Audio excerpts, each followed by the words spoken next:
your story, about your struggles in the world. This is Women in Focus, a series about women, created and produced by women, and presented by the Women's Office at UBC. There's a woman in your life, as she's trying to come through. A woman's voice with messages, a woman's feelings. Oh, the woman in your life, she can feel so easily. She knows everything you do, because the woman in your life is you.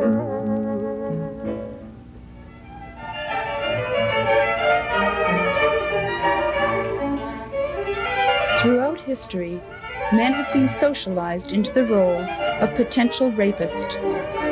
And likewise, women have been encouraged to be their victims. Society has romanticized the idea of rape in all its art forms. This is most obvious in the images of sexuality in classical paintings. Here, women have been portrayed as either virginal Madonnas or as seductive temptresses. And even as temptress, her role has been a passive one.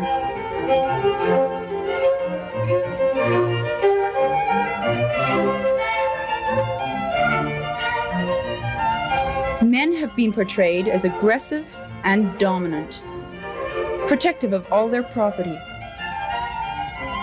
Masculinity has been consistently associated with power, strength, and violence, until in the minds of people they became one and the same. Inevitably, the outcome of these images was the idea that the sex act was dependent upon a man's persistence and aggressiveness, to which, of course, no woman of moral character would be susceptible.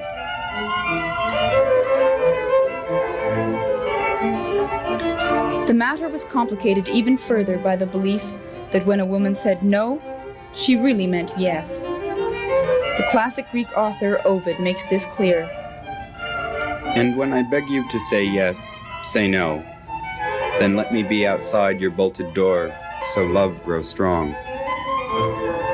Because of the structure of these roles, there existed a fine line between seduction and rape.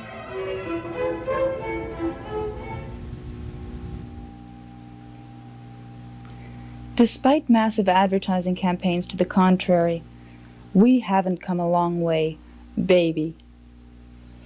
Through the examination of images of women in the media, it is clear that the picture hasn't changed. Today, women are being taught even more effectively their appropriate role. We are instructed how to dress. And from Mr. Fredericks to Vogue magazine, the message is the same. Be covered or bare, but above all be seductive at night. In today's consumer-oriented society, a woman's sexuality is exploited quite clearly for economic gain. Her body is used to sell everything, from perfume to cigarettes. And her reward for all this is male attention. If, however, a woman should attract the wrong man, she is given no instructions on how to handle his persistence. Male-oriented advertising is geared towards telling a man what he needs to own in order to possess a woman. Liquor, motorcycles, sound systems, yachts, and clothes are all sold to a man with the assurance that a woman comes with it. Advertising leads him to believe that in the same manner he has obtained all these accoutrements, a woman also can be possessed. When a woman is faced with a man having such high expectations, whose image of a woman is nurtured by the message inherent in advertising, she may find it difficult to convince him that she isn't interested. So you think the lady wants you to take her home? Well, save your money.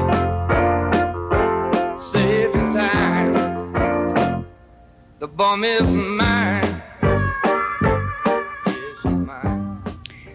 Rape is the ultimate form of this possession of women, and is attributable to the social acceptance of these sex role stereotypes. There is a basic conflict for women, inasmuch as if they follow these instructions, fed to them by the media and encouraged by our society, to become the seductress, society later claims they were asking to be raped. Extensions of this attitude are exemplified in various myths. Ah, come on, that woman must have been advertising. Sitting in that bar all alone late at night in that sleazy outfit. It must have been what she was wearing. Well, what about these women that go around in halter tops and mini skirts? Aren't they just asking to be raped? Look, any woman who goes into a bar or a pub all alone, you trying to tell me she's not asking for it? We all know that women will say no on that first date, but they want it just as much as the man does. Well, what'd she expect? Hitchhiking. Aw, come on. Everyone knows a woman can run faster with her skirt up than a man can with his pants down. Baloney, they all want it. All women have rape fantasies. You can't thread a moving needle. He probably said he was going to leave her, so she cried rape. She didn't even fight back. Bull, I bet you she really loved it. Everybody knows nice girls don't get raped. If a woman wasn't a virgin, what does it matter anyway? Ah, come on, that hussy was It must advertising. have been what she was wearing. Oh. What did she expect in that halter top? Probably had hot pants going in that bar Okay, all we alone. know that maybe What'd they'll she say no on that expect? first Hitchhiking. date. Can't You thread a know that moving she'll She needle. can't never open do her it. legs fast enough. You're not, she's just screaming out Nice here. girls Everybody don't get knows. raped. Yeah, there's that's no such right. thing as Nice a nice girls just girl. don't get. Those are myths. Now here's some reality. Do you want to talk about it? Tell me what happened. Yeah. Yeah, I feel so bad. So dirty. I work in a bank, and I've been there for about 2 years. I don't like my job very much, but some nice people there. And about 6 months ago, this man came to work at the bank as an assistant manager.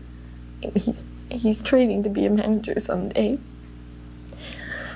And I can remember when he first came, how he was so nice and friendly and warm. He never gave us any trouble the way some of the other managers did. So you really liked him? Oh, everybody did. Everybody liked him. All of the girls over coffee, all the tellers, they would talk about him, and just chatting. It was all so positive. He's just a really nice guy. And I never really thought much about it. But then on Friday afternoon, when the bank was getting ready to close, he came over to where I work, the section of the bank I work in, and he was smiling, and he came over and he asked me if I'd like to go out that night. And I said, yeah, that I'd like that. And Did you feel good about going out with him? oh, yeah. Oh, sure. He was a nice guy, and I don't have a boyfriend. So he said he'd pick me up at 6:30, and I was really happy about it. I was ready at 6:30 when he came, and we went out for dinner, and we were talking the whole time. I didn't eat half my dinner. And we both play tennis, and we were talking about work and about, I want to get out of the bank, and he's moving up, and we had a lot in common. I don't talk to people very easily. I never seem to have anything to say. He put you in touch with some really comfortable feelings then. Oh, yeah. I was just, totally happy. I was having such a good time. Anyway, then we went dancing, and we went to a really nice place, and I love to dance, and I was having such a good time. And And that I never thought it would happen. There's no way you could have known that something like that was going to happen to you. I was always scared walking down dark streets, and at night by myself I was always frightened. I was afraid to live alone. Never with somebody I'd known. Most rape happens like that, between two people who know each other. Oh God. I just trusted him. I never even thought. I mean, it wasn't even that I trusted him. I just never thought not to. And he...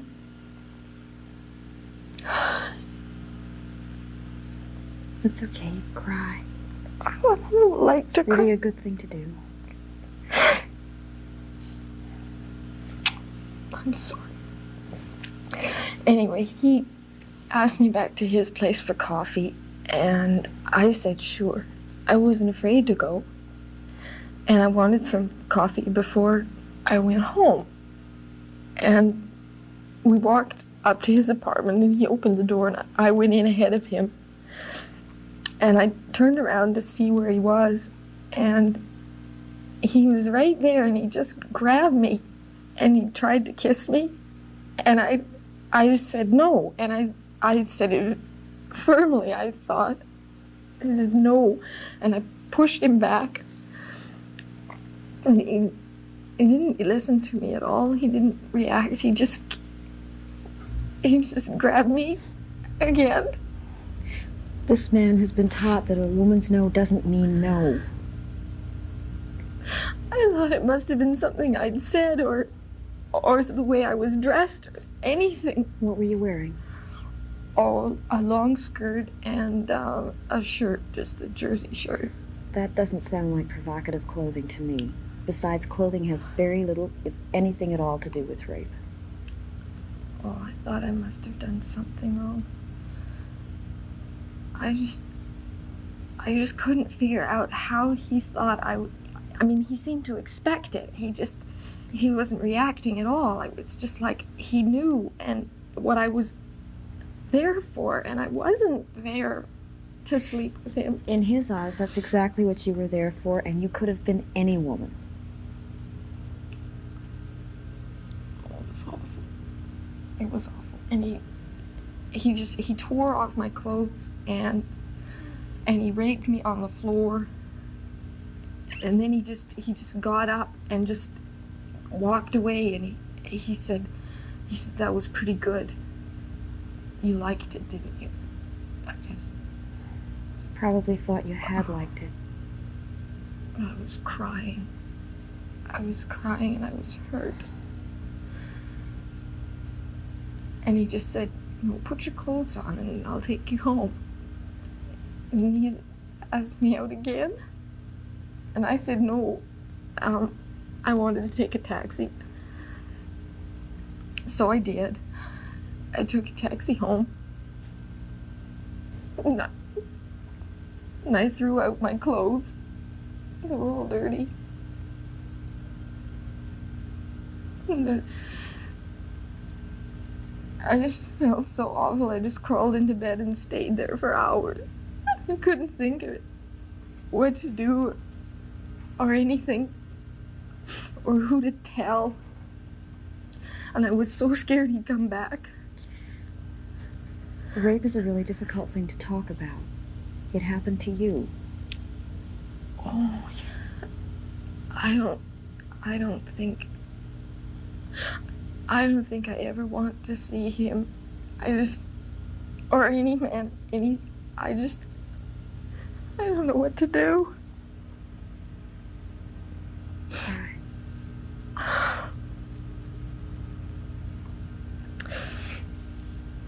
What do I do now? Do you want to call the police? What happens if I do? Trials in rape cases have been called a trial of the victim, or her second rape. The law discriminates against rape victims in a way that would not be tolerated by victims of any other crime. Mr. Smith, You were held up at gunpoint at the corner of 16th and Locust. Yes, I was. Did you struggle with the robber? No, I didn't. Why not? Well, he was armed. Then you made a conscious decision to comply with his demands rather than to resist. Of course. I was frightened. Yeah, I see. Did you scream or cry out? No, of course not. Have you ever been held up before? Never. Have you ever given money away? Yes, I have. And you did so willingly? Yes, what are you getting at? Well, let's put it like this, Mr. Smith. You've given money away in the past. In fact, you have quite a reputation for philanthropy. How can we be sure that you did not contrive to get your money taken away from you by force? That's bloody ridiculous. Never mind. What time did this hold-up take place? 11 o'clock in the evening. You were out on the streets at 11 in the evening? Doing what? I was walking. Just walking. You know that it's dangerous to be on the streets at that time of night. Weren't you aware that you could have been held up? Oh, listen. What were you wearing at the time, Mr. Smith? I was wearing a suit. An expensive suit? Yes, it was. In other words, Mr. Smith, you were out walking alone in the street, late at night, wearing a suit that practically advertised that you might be a good target for some easy money. Isn't that so? Now, listen, why... And if we didn't know better, Mr. Smith, we might be forgiven for thinking that you were just asking for this to happen, mightn't we? Listen, can't we talk about the motives of the man who did this to me? I'm afraid not, Mr. Smith. I'm sure you don't want to violate his rights, now do you?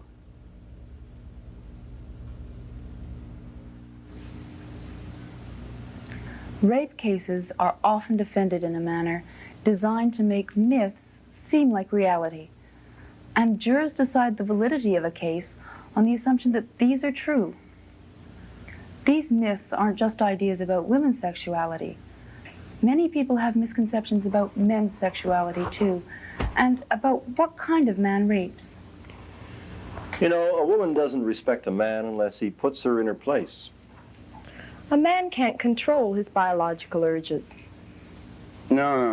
Listen to me. You gotta show him you got balls. He really couldn't help himself after she teased him like that. The army makes a man out of you. He raped her because he was horny. He probably couldn't get it anywhere else. He couldn't rape anyone. I know him. He's a regular guy. I know his wife and his family. A man can only go so far, and then he loses control. You know, you gotta be a pervert to rape someone. Men have animal instincts. You've heard a lot of these myths, and there are a lot more. But now it's time for some facts. Myth. Only sexually attractive women are raped. Fact. Rape victims come from all ages, classes, and lifestyles in our society. Northwood East, in his report entitled Sexual Offenders, says, "The personal attributes and attractions of the woman who is the victim of a sexual offender do not usually seem to be considered in any detail by the attacker." Furthermore, John MacDonald offers a similar finding in Rape Offenders and Their Victims. Those who believe that the victim of rape is usually an attractive young girl would be surprised by the progression of the middle-aged and elderly, as well as the young, the obese and the slim, the well-dressed and the bedraggled, the sick and the lame, that halt to the interviewing rooms of the Detective Bureau. Myth. Rape is a sexual act. Fact. Rape is an act of aggression. Violence is a socially condoned outlet for male anger and frustration. In order to prove his masculinity, he may find it necessary to degrade someone else. The easiest victim available to him is a woman, because traditionally she has not been expected to fight back. The act of forced intercourse is the way he uses to humiliate and hurt his victim. Dr. Amir's study reports that over 50% of rapists did not even reach orgasm during the rape. In Rape Offenders and Their Victims, John MacDonald writes, "Studies show that the victim is a source of unconscious gratification for the aggressive sex offender, quite apart from her value as a sex object. By placing the sexual object in an inferior, degrading role through rape or sadistic and perverted acts, the offender satisfies his need for a position of sexual dominance. Thus, it is an act to prove himself." Myth. All rapists are psychopaths or perverts. Fact. All men are potential rapists. According to Dr. Amir's study, rapists and sexual offenders do not constitute a unique or psychopathological type, nor are they, as a group, invariably more disturbed than the control groups to which they are compared. The majority of rapists have normal sexual outlets with their women friends or wives at the time they rape. It is dangerous to believe that rapists are distinguishable from other men. A New York mayor's report for the study of sexual offenders states, "Rapists are not abnormal persons, nor are their crimes abnormalities, but only offshoots of their criminal propensities. Rape is frequently just incidentally committed with another type of crime, or because of alcohol, or as a part of gang activity." Myth. Rape occurs as a spontaneous action. Fact. 75% of rapes are premeditated, according to Dr. Amir's statistics. They were planned beforehand, particularly when more than one rapist was involved. 90% of group rapes were premeditated. Myth. Victims and their assailants are usually strangers. Fact.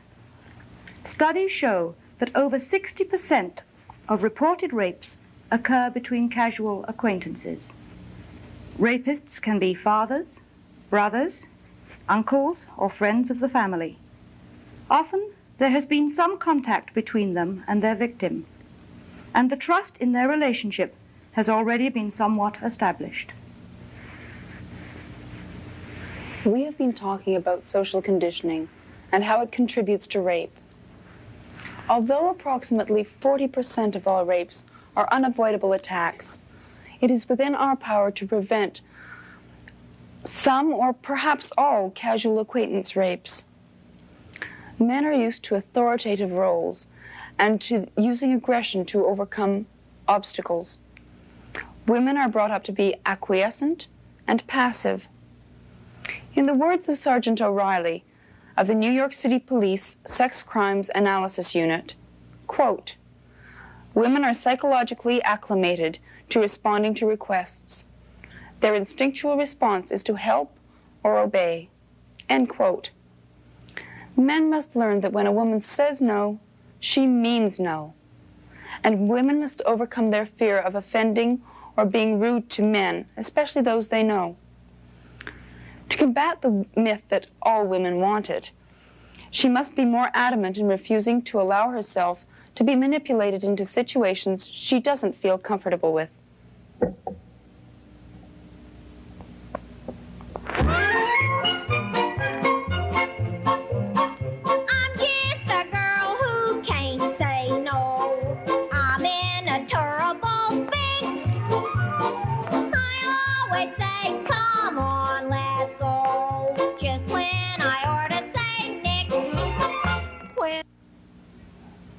I used to get a lot of male come-ons. It was because my no's weren't very convincing. When men would ask me out, I'd say, well, and I'd make up excuses. And especially when I was a waitress, I learned to be very polite and very pleasant about saying no. But they would still keep on. So I became accustomed to wearing a wedding band so that I wouldn't have to put up with those kind of hassles. It took a long time before I could get to say no, but finally I'm beginning to say it a bit better. I used to say no like most women say no, like, no. I'm sorry, no. Please, I really don't want to. No? No. I remember when I started dating in high school, I got so confused because I was taught to be really sort of pleasant to the boys and never to be at all aggressive or, you know, come on at all heavy. And when I started dating and they'd go and park in cars or whatever and we'd, you know, get into stuff and I'd start to feel uncomfortable with it and I'd say no, it was like I hadn't said anything. They wouldn't believe you and they'd keep going. And I just didn't know how to get a no across so that they'd believe me. And it was just a horrible thing for me to handle, and it caused some really bad scenes. And it wasn't till a lot later I learned I had to really become angry sometimes for them to realize that no wasn't just a cute come-on, that I really did mean it, that I had to say no. No. No! No. No! No. No! No. No! No! No!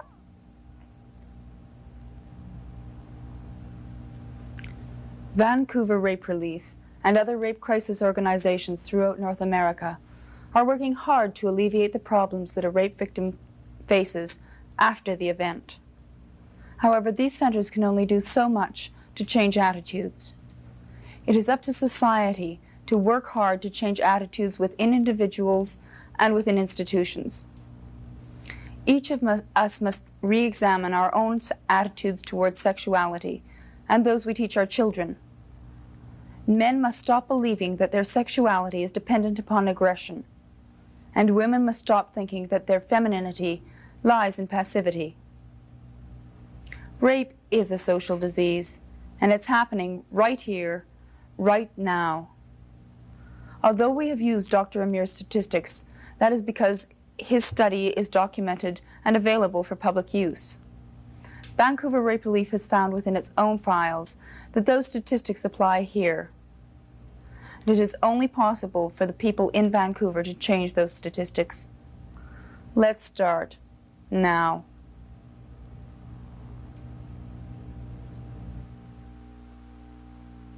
This has been Women in Focus, a series about women, created and produced by women, and presented by the Women's Office at UBC.